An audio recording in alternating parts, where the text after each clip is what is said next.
again with another spirit video. If you saw the video, the one prior to this one, obviously there's like the big blowout moving sale.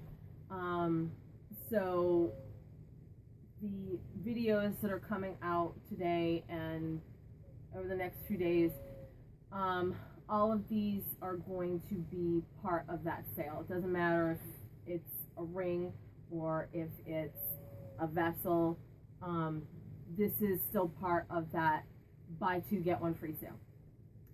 So who we're talking to right now is Emile. Now Emile is an incubus spirit. Now there's a little bit of a funny story about Emile. If you guys remember what happened with Emile, she was having a lot of problems with Emile coming after her in her sleep, and I talked to my spirits, and this spirit stepped forward and he said, "My name is Emile, and I'm an incubus." And I thought, oh, that would be perfect to go after Emile. Why? Well, if you haven't watched my succubus and incubus spirit video, you can click the link here. It's going to be in the description box below.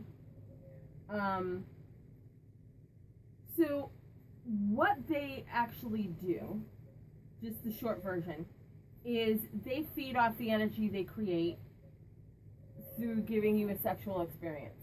And I don't know what's wrong with you. You better cut it out. So, yeah. Emile went over there and really pissed Emile off because he was draining her energy. So anyway, apparently Emile is taken care of now. Emile is back with me, and he is looking for a new home and a new mistress. So, and he is straight. Wait, I don't want to put words in his mouth. You are straight, right? Okay, so he is completely hetero. He is looking for a new mistress. He did choose this ring. And you saw close-up pictures of it in the beginning, after the title card because of the kappa changes that are coming. This is a size 7.5 ring. Of course, if you have a smaller finger, you could always put a little sizer at the end here. If you have a bigger finger, it's not going to go. I put this on my ring mandrel. It's not going to go higher than a 7.5. So 7, you're okay. 7.5, you're okay. 8, you're really going to be forcing it on. So, and this is what Emile chose. He chose this ring out of a couple of different options that he had. So Emile, I want you to tell me a little bit about yourself. Emile has shoulder-length hair, blonde hair. He's kind of on the thin side. I would say like average body type. He has blue eyes.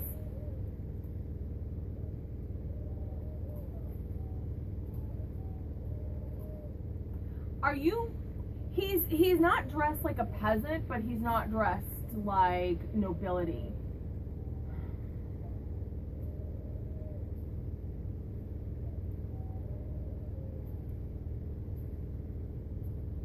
Now, Emile, are you from France? So you are French. I get the feeling like he's at least 600 years old. I want to say he was born in like 1364? No, 1363. 1363 is when he was born. I'm sorry. He's been terrible for the past 2 days. Here, take your bribe and shut up. There you go. Alright. So Emile was born in 1363. And he looks kind of young. I want to say he's probably not. I don't even think he looks 35. He looks about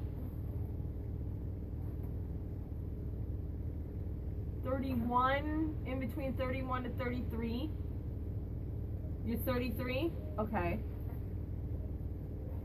So you were 33 when you died. That's still kind of young for the 1300s.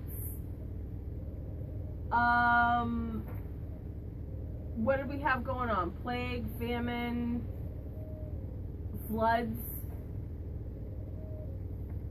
war. War with England? Okay.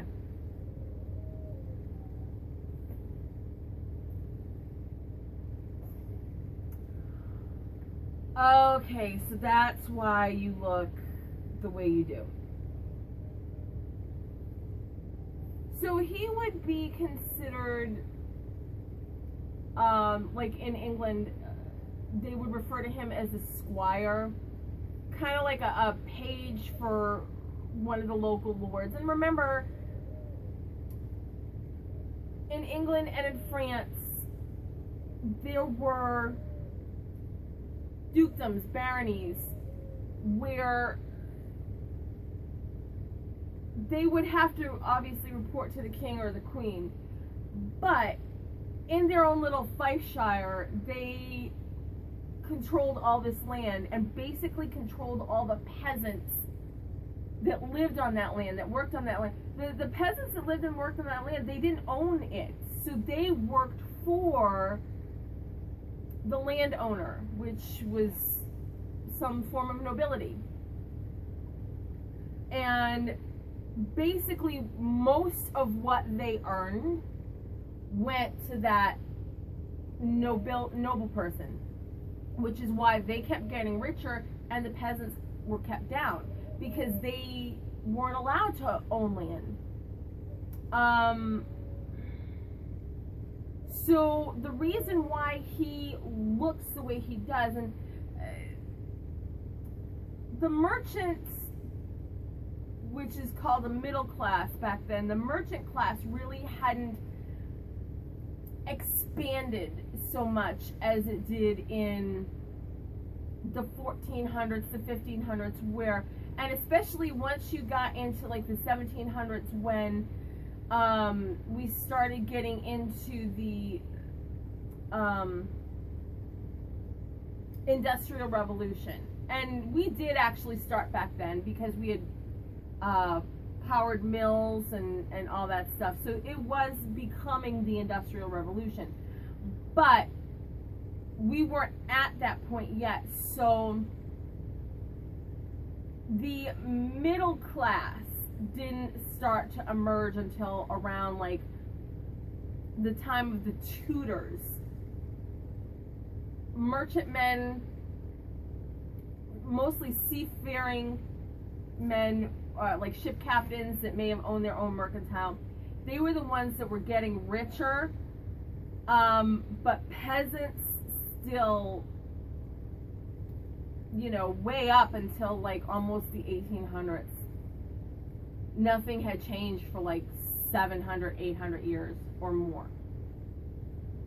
So that explains why he's dressed well, but not extravagantly, because obviously nobility wants to show off that they can afford to clothe their servants well, but not to the point where they look like nobility. So that explains why he is well dressed, but not well dressed.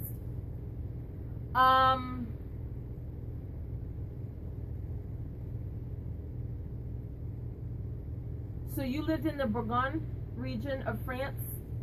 Okay.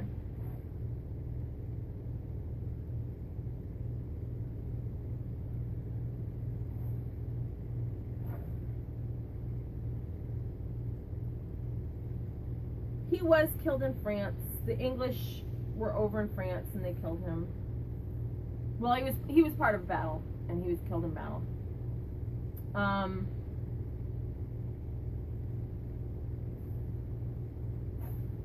What about like your family?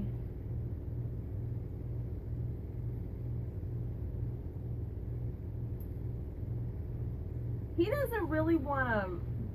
It's not that he's like distancing himself from them. It's just that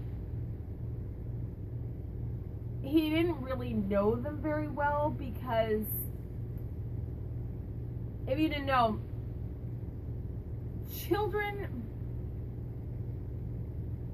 from a very young age went into nobility households to be trained on mannerisms and this and that and everything else. So when he's like very young, when you're talking about like 5 years old, 6 years old, that's when they actually go into service for the Lord. So he didn't really get to know his family on the level that we would know our families today. He would see them, maybe spend like half a day with them on a Sunday, you know, to go to a church service, and then have Sunday dinner with them, and then it was back, because, you know, they work 6 days and they get a half day off, and then Sunday evening they're back in service. So he didn't really get a lot of time with his family.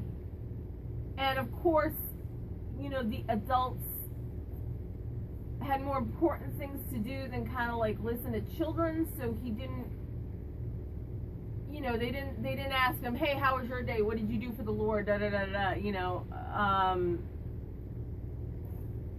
So it's not that he's distancing himself. He just didn't have that connection that we have with our families nowadays. So it's kind of like, well, yeah, you know, I had parents and I had siblings, and you know, it is what it is.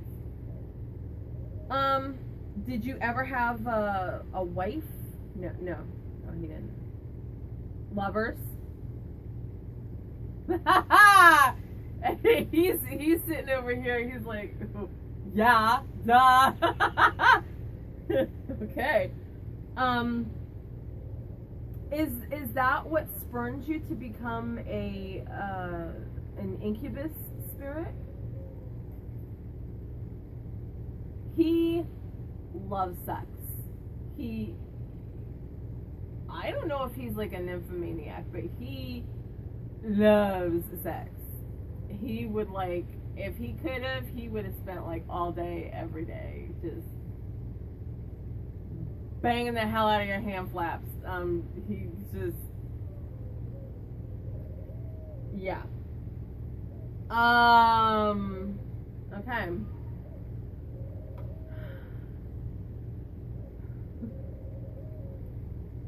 He's making me laugh over here because he's like, yeah, I love sex. Yeah, okay. Is there anything else that you want to like add to this conversation that I may have missed? No. Okay.